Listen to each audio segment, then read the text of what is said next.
We are live. Welcome back. Episode 4 of the How to Be Cheeky Visual podcast. My name's G. And I'm April. And we'll take it away. So, episode 4, we are going to be we're continuing on from our conversation last week, but we actually have some awesome listener questions that we wanted to get to because they were kind of a natural progression.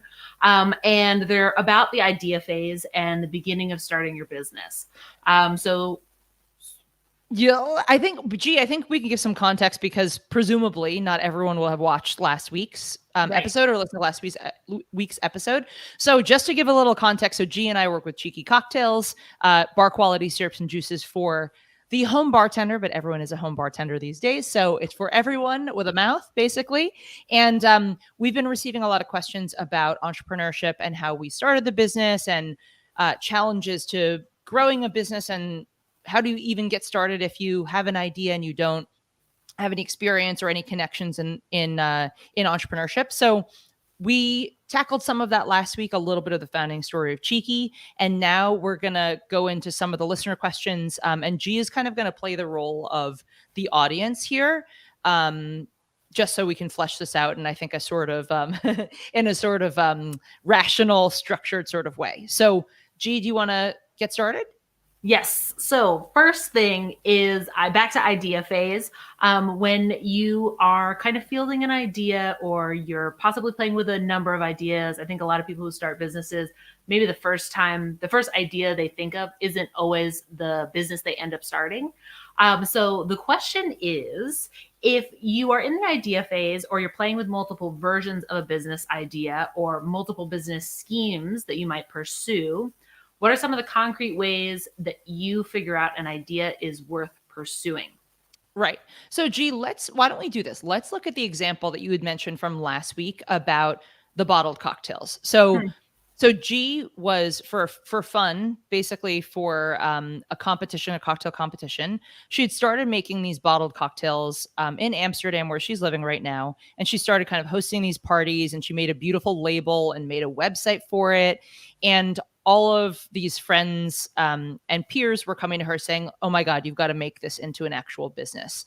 So part of what we discussed last week is you had said that your soul just wasn't on fire about it.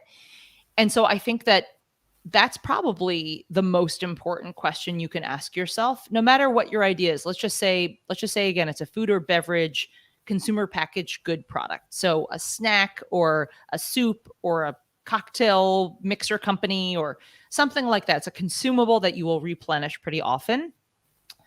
The first question is, do I love this thing? And am I excited to wake up and work on it every day? I mean, you can start off doing it sporadically as your sort of side hustle if you have a normal hustle. But that's the first question I think you've got to ask yourself, because if you are not passionate about it, if you don't get excited to figure out the problems, and if you don't think that you can sustain that for 5, 10, maybe 15, 20 years, it's fucking hard. Sorry, excuse my language, but it's fucking hard to get a business off the ground, and it's even harder to keep it off the ground. Right. So I think that's question one.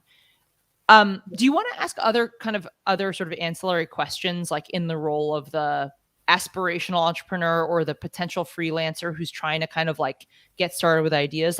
Does that open anything up for you, given your experience with your bottled cocktails? I think so. I mean, yes. First things first, is this something that I want to wake up and I want to do for the majority of my day? But the other thing that I was really thinking of, when I was asking myself, is this plausible? I didn't actually ask myself that question immediately, even though I probably should have. I think some of the immediate questions I asked, and I'm sure other people ask themselves, is, will it make money? Do people want to purchase this? And how do I tell people about what it is that I'm doing? How do I even get an idea if they want to purchase this without giving my idea away? Okay.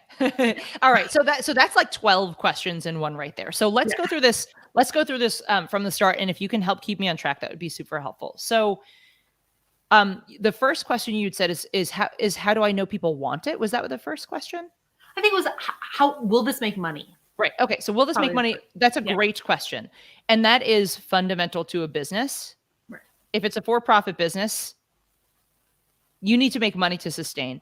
And so this is something that I think at least within our industry, I'm not sure about other industries, but I think within our industry, food and beverage, a lot of folks like myself, bartenders, maybe managers at restaurants say, "Oh, I'm good at this thing." And that should be Mhm. an important criterion as well, is like, Yes. am I qualified to do this thing? But Right. they're like, I'm good at this thing, and therefore it makes sense for me to start this type of a business. And so I'm going to start this type of a business. This Mm. is when you look at what's going on with coronavirus and all these bars and restaurants. I think what's really particularly tragic is that there's all these people who have worked these very low wage jobs, come up through the ranks, said, this is the only thing I'm qualified to do. This is the thing that I know best, and have started these businesses. And by the way, this is not all encompassing, but have started all these restaurants. And restaurants are like notoriously low margin, right? So when Mhm. you look at all of the earnings at the end of the year, on a good day, a restaurant margin's like 10%, like net margin. On a bad day, it could be below 5%. So if you think about that, where you're like, okay, I sold, and again, we're going to see my total inability to do math on the fly. But if you say, great, I sold $100,000 of product in this year. Let's just say, again, I'm choosing a low number so the math is easier for me. But then you're saying, okay, what is 5% of that at the end of the year, after all of your expenses and after the cost of goods, which is like, the cost that it takes to purchase the product, and SG&A and all of those things. Um, you're left with almost no profits. So I think that is a big question, is like, simple Google searches will say, what industries have the highest margins? Mhm. If you know, oh, I want to start a company again in consumer packaged goods, what sort of sub industry or what categories within consumer packaged goods have the highest margins? I was looking at this actually the other day, and it was saying that I think in CPG, I believe the highest margin company, it was like Kraft Heinz or Pepsi Cola or somebody like that. And it was around 20% net margin. So you're saying, again, for everything that I sell, still that's all that's left over. It really is food for thought. And so I Yeah. think piggybacking on like some of what we said last year about, you know, it's easier to make money on a service if you've got no money to Right. start with. Last episode. Last episode, for anyone who's interested. I think that's, again, if you're starting from nothing with no money or no Right. investment, that could be a really helpful consideration. From what I understand, and I've never run a large services business, so I don't know this for sure, but this is my assumption, is when you become a more legitimate business beyond one or two or three people, your highest cost presumably are people, because you need the client services and the this and that to support the business. So you're paying a ton for salaries, although Mhm. your margin on other sort of parts of the business is probably higher. So um, I think that is a great question to ask, is how can I make money? What do people in this sort of industry, um, like, what do they make? Like, what's their sort of average margin or take home, or however you want to frame it, if you're, again, an individual or want to be a fully fledged business. Um, and then I really think, like, is there a need for this? Yeah. Is a giant question, because again, so many of us are like, I love this thing. I'm good at making syrups, or I'm good at doing this thing, or I'm Right. good at doing that thing. And then so many people just say, oh, I'm going to make this, or I'm going to make my own. And I see this with like mixologists all the time. I'm going to make my own line of syrups, where it's because you want to, and it's because they're your recipes, but Yeah. you don't know if there's actually pull from the Right. consumer side, which I think brings us, and I'm sorry, I'm like going on and like No not letting. worries. Yeah. Yeah. But I think that's another really, um, I think, interesting question to answer, is like, what is the cheapest way I can see if there's demand? And so there's Yeah. this phrase, and this is comes from the lean startup method. So it comes from the tech space, but it's called minimum viable product. And it's this concept of like, what's the least amount of money I can spend to get a working prototype. Sorry, I'm like all over the place. A working prototype up and running to get feedback and then to adapt the idea. So you Mhm. don't spend a shit ton of money up front and then have nothing to show for it, and no Right. demand. Right. And so, to exactly your point, I mean, with the bottled cocktail business, and I think this happens with a lot of bartenders who do their serves business, it can feel like there is an incubation of your friends and family or your immediate market that can simulate that experience in which, for in my sake, I had bars that needed pull because it was, COVID and outdoor dining, and people weren't going out as much, but places were open and it was allowed. So I was given a lot of responsibility and leadership opportunity to throw these events in these spaces and totally make it my own, even though I had like just landed in the city. I really knew nobody knew if I was actually a capable event planner. Thank goodness, like I actually am, but they didn't, they didn't know me. Yeah. And in that moment, I mean, I recycled a lot. I had very little waste. Everything I did in the kitchen. So, I was able to keep my I mean, I had to pay for everything and I didn't have any money. So my overhead seemed really low and I didn't have a job. So I had lots of free time, So it was difficult to kind of gauge what it was I was putting in and what it was that real cost would be in the long run. And then to go do an event, see the numbers and sell out. I might show up to the event with 50, 80 cocktails and sell out, and that be a really good night for, you know, August after the pandemic, the first day the restaurants open, and that feeling like a huge success and very, very digestible upstart capital. Like I did it myself. So it seemed so doable. But definitely, I mean, when I looked back at it, and even, for the most part, my partnership with the bars was I let them keep the till. I didn't even take any money from those events. I was like, you help me win this competition. You put me on your social, you let me use your space, you put up all my collateral, and I will give you the best night of this week, and you keep all the money. And I was like, maybe help me out with the cost of booze, right? Which was like 30 euro. I was like, nothing, right? And then there was one event in which I actually did take home the till and I just broke even of my actual costs. Yes. And that felt like a lot of money for a bartender who didn't have a job. And when somebody's like, wow, that was so great, total success, like you must have made so much money. And I was like, I walk home with a wad of cash, but if you count, the 13, 14 hours I spent prepping, labeling, bottling, designing, cooling, chilling, carbonating, hauling, I was like, I didn't make any money for those hours. Yes. I didn't get paid.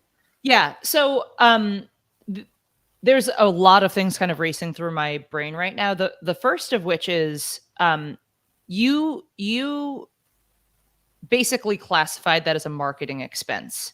I think that's a really important distinction for anybody in that situation to I guess evaluate prior to doing it is like, what's the main way? If I had to say that I'm benefiting in one way or in multiple ways, what are those ways in which I'm benefiting? You deciding to leave the till with the bar people, it was basically saying this to me, like the brand building, the experience building, the social, like the content that I'll get for social, it's worth it to me to spend money on this or just to break even on this to like it's basically like if you win the competition, not even winning money, but like if it justifies the marketing expense, that's perfect and that's like money well spent. Yes. I think the other thing that I'm thinking about is I came into this again with zero financial literacy, I would say. And again, it's been whatever, almost 5 years working on a lot of elements of the business, but I understand this a lot better now. But if somebody's coming into this with just like back of the napkin sort of math, I think that's the first thing to know is like, do I have any money that I can lose, that I can afford to lose on my project at all? or do I actively need to make money? Like, do I need to just bring in profits? Which again, that'll already rule out any business for which you need a physical product. Yeah. I'm just thinking if there's an exception. I mean, I guess you could drop ship. I don't know much about drop shipping, so I can't comment. But for people in our situation, I would recommend again making money solely on your services if you can. You can do it just by starting up April's Instagram profile and putting whatever information about the service that I offer, Right. networking, reaching out to old contacts, people you've done business with before. So Right. that's if you can't afford to invest any money whatsoever. If you can afford to invest a little bit of money and you're trialing this on like a single event basis, for example, like you had done, that's the sort of thing where you can say, great, the maximum amount that I can possibly spend over this particular event or over the 5 events that I'm going to trial this with is X dollars, 100 a night, 500 a night, whatever it is. And Mhm. don't allow yourself to go beyond that, because that should provide you with enough data to have at least a better understanding of what next steps might be. And I think most importantly, the thing that you are getting from this is your reps. Like, you're getting the practice in of what it takes to put yourself in the mindset of starting a new idea, like following through on it, and again listening for feedback while you're doing the events or while you're trialing the idea. So I think Right. that's like super clutch. Right. And to your point of the reps under your belt, I think that, the experience of trialing and starting, and there's no shame to anybody who like maybe starts a business and finds out 3 years in, 6 months in, like, whoa, I actually don't want to do this. This isn't, Yeah. the path that I want. It didn't work out. And I think that for some people there might be a lot of shame attached to that, like, oh, my business failed. I'm not a good businessman or woman, and for that reason, like, I don't have a good head on there's just so much wrapped up into that. But, for somebody to decide, like, this is the thing that I love, it's the thing I want to do every day when I wake up for the foreseeable future, if that is not for you, then to take that experience and go, look, I have gone through this trial and error of initiating a business, and I can bring that as a huge value add to my next job and find Mhm. fulfillment working a job. And that's Mhm. just as awesome. Yeah. Yeah, I mean, it's you and I have talked about this offline before, but I would say probably the most vocal person that I know of who talks about, happiness over everything else is Gary Vee. He talks Yeah. about this all the time, which is like, if you're happy and you're surviving in terms of like, maybe you don't make that much money, but you enjoy your day to day, like, that's winning, right? And it is a question of like whose standards you're measuring yourself by. Um, because I mean, again, it's like Cheeky's doing well right now, and has been doing very well, since we launched this year. But the like what has been most enjoyable for me, I mean, firstly, it's great to not be stressed or not be super stressed about it. But the second thing is, we have so much creativity going on. We have such awesome people that we work with, that like being able to learn every single day, make improvements every single day.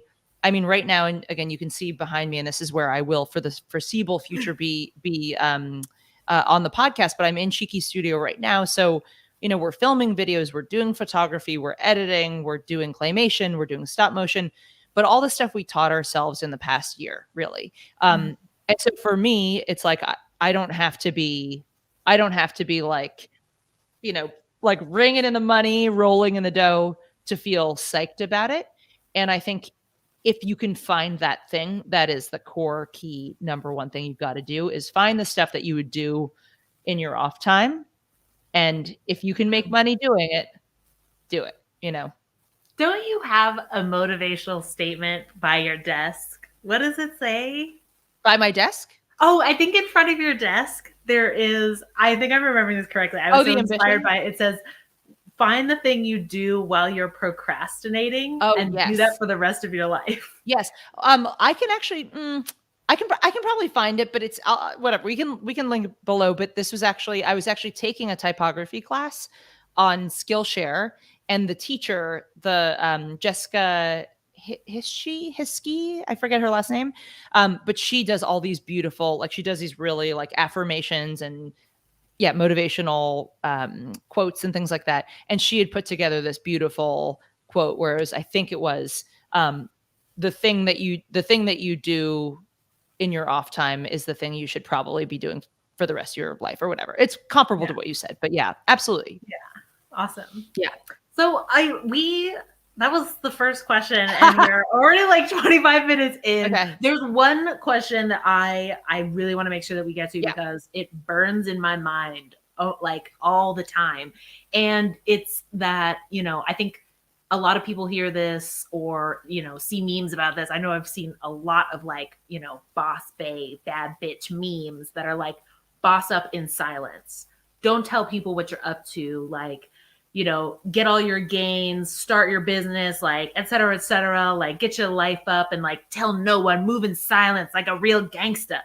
And I want to know what, where do you balance the like keeping a healthy barrier and not taking on, unsolicited criticism at the wrong time from the wrong people, letting internet trolls like ruin your enthusiasm, and taking on or like getting the right feedback at the right time as far as plausibility, as far as, who might be in your circle who can help you. How do you balance those boss up in silence and get the right feedback at the right time?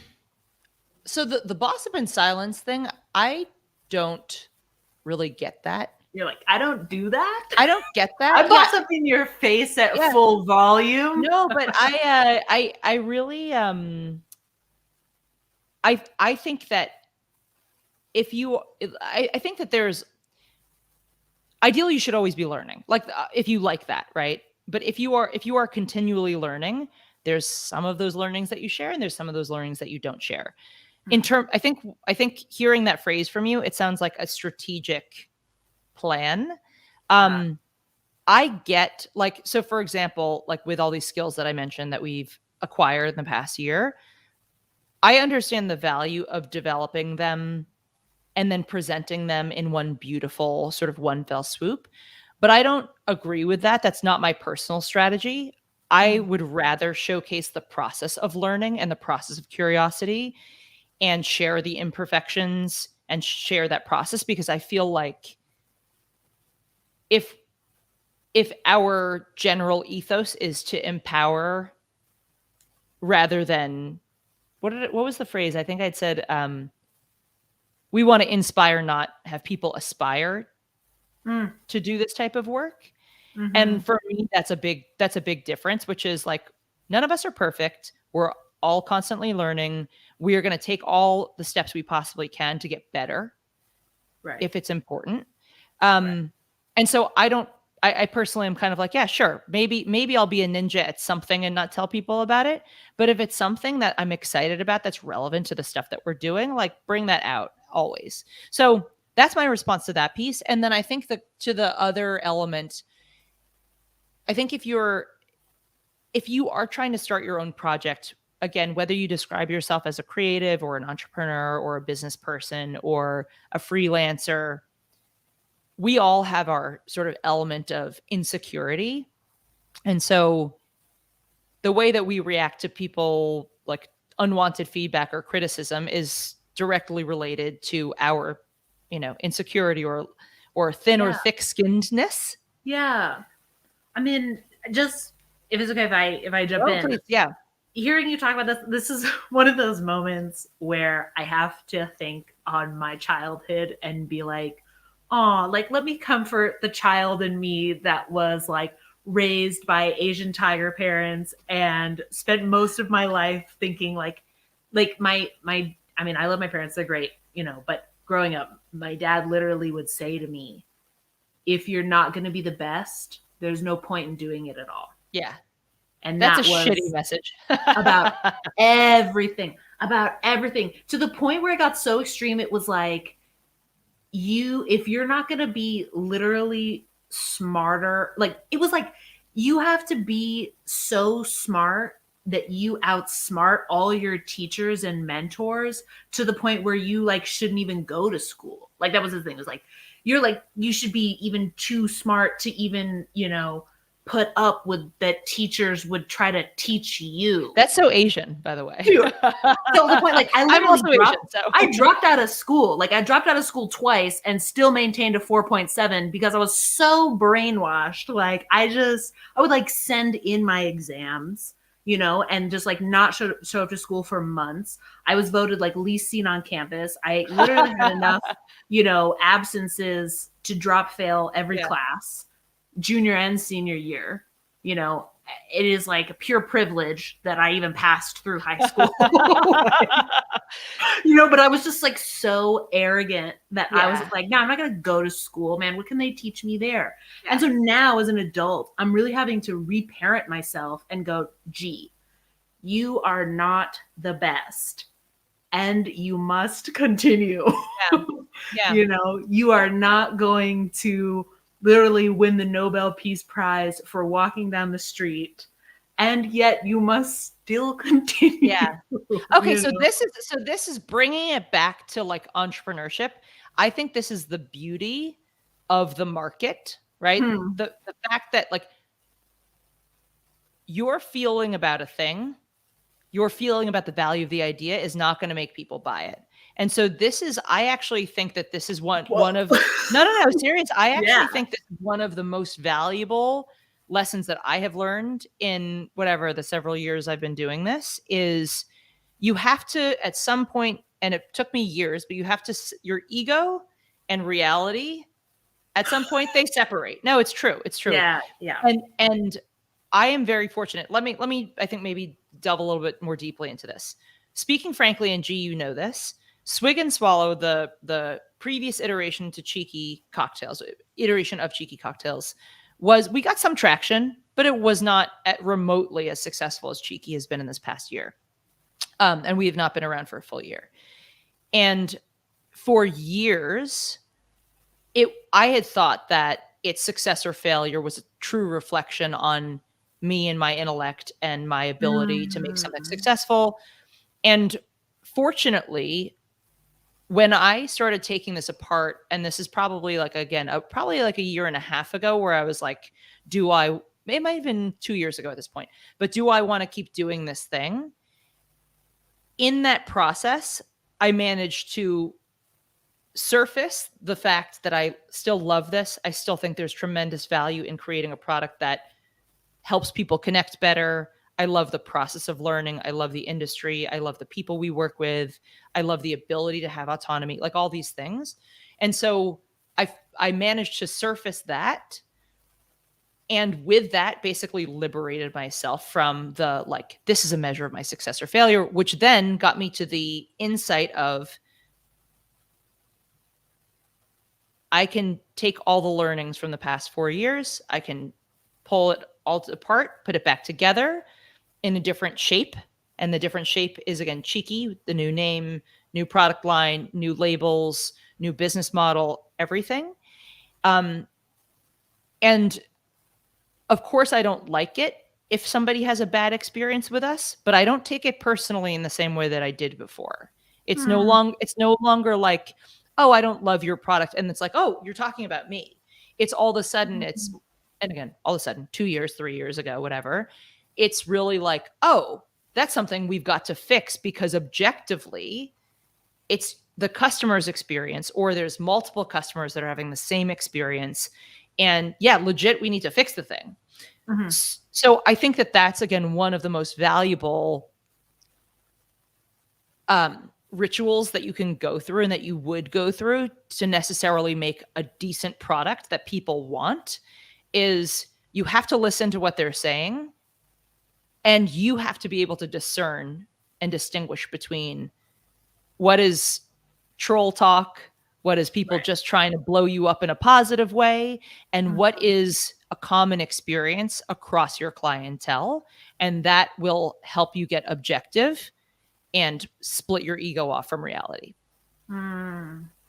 It's the truth, man. It's so true. The gossip is real. And I mean, I think Gary Vee talks about this too. I think I'm going to bring this back to Gary Vee again, but he says the way to be happy is to stop caring what people think about you. but I know that, you know, his also his whole model too around social media is like quantity over quality, like letting go of having to polish every little Mhm. thing and letting yourself be witnessed. And I think that, I don't know if he necessarily sees this, but I read into it this way that, you know, to overcome having to kind of, I don't know, beat yourself up over not appearing to be perfect or having, you know, not always had the most positive client experience or not always having, you know, what am I trying to say? I don't know. I don't know. I guess that, you know, to run your business well as client services or even a product, that, you know, social media can sometimes play into that, thinking that everybody's looking at you and judging you and you take in all these negative feelings. But to your point, I mean, you set a great example of like facing a difficult, you know, closure or transition towards the end of Swig and Swallow and getting really hard down on what is important to you and narrowing in on that Mhm. and pursuing that. And Mhm. it's worked out really amazingly. So, Thank you. like, I mean, here's the thing though, is, and again, I definitely remind myself, like, we really don't get that many trolls so far, and that's probably because we're no, still, it's probably because we're still kind of small. yeah, I'm sure you they're know gonna. you're really successful when people are trolling you on the internet. Yes, yeah, yeah. So I imagine that that will come, but like sometimes we get it. Like we do very limited paid advertising, and so right now we're spending a very minuscule amount on like Facebook ads. And I noticed that you know, one person had made what seemed like a kind of snarky comment on one of our ads, and I happened to be in the video in the ad, and yeah, and so I was like, "Meh." And so I definitely no, I definitely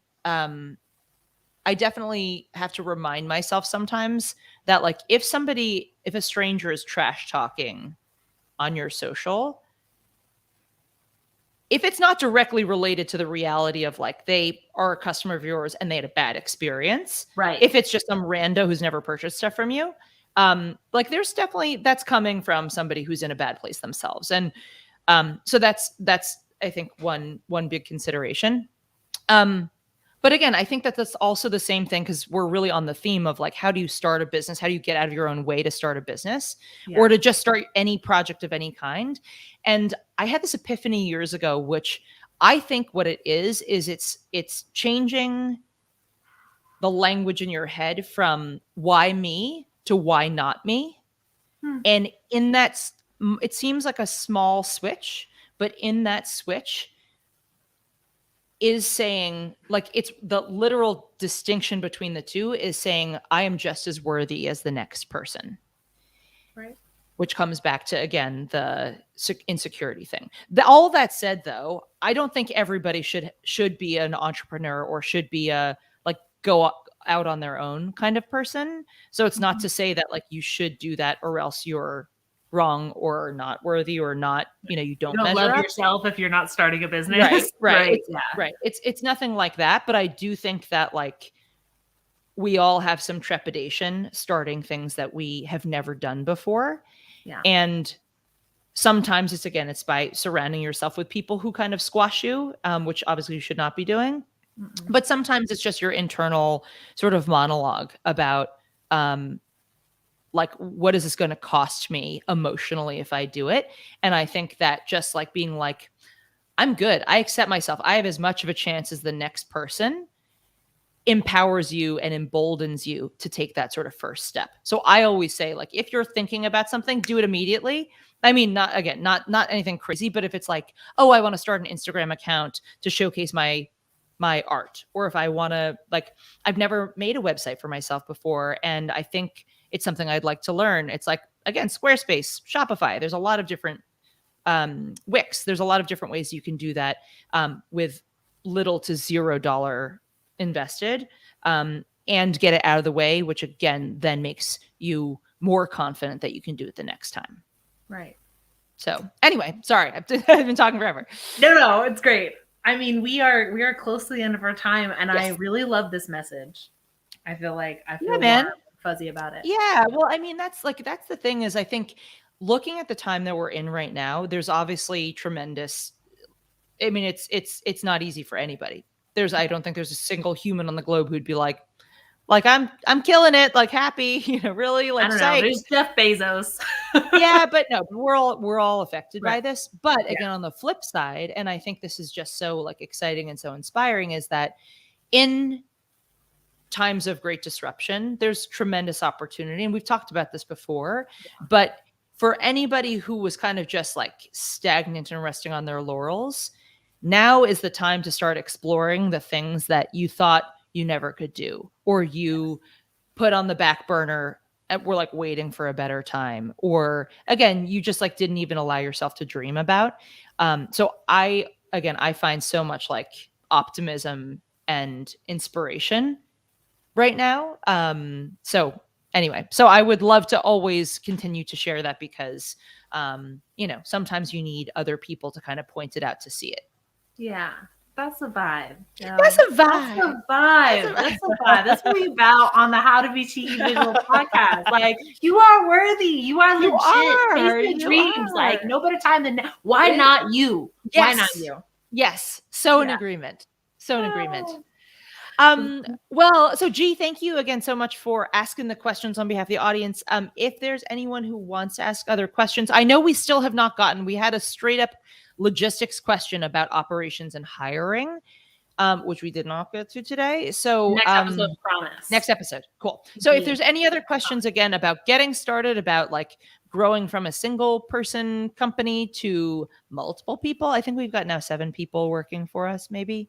But again, if anyone has questions about anything we've got experience with, we'd be happy to comment on it, or we can be totally unqualified and comment on things that we're not, have no experience of doing too. So maybe we can find somebody who's qualified and yes, plan to bring them on. Yes. We'll keep the question, find the right person, and bring them on.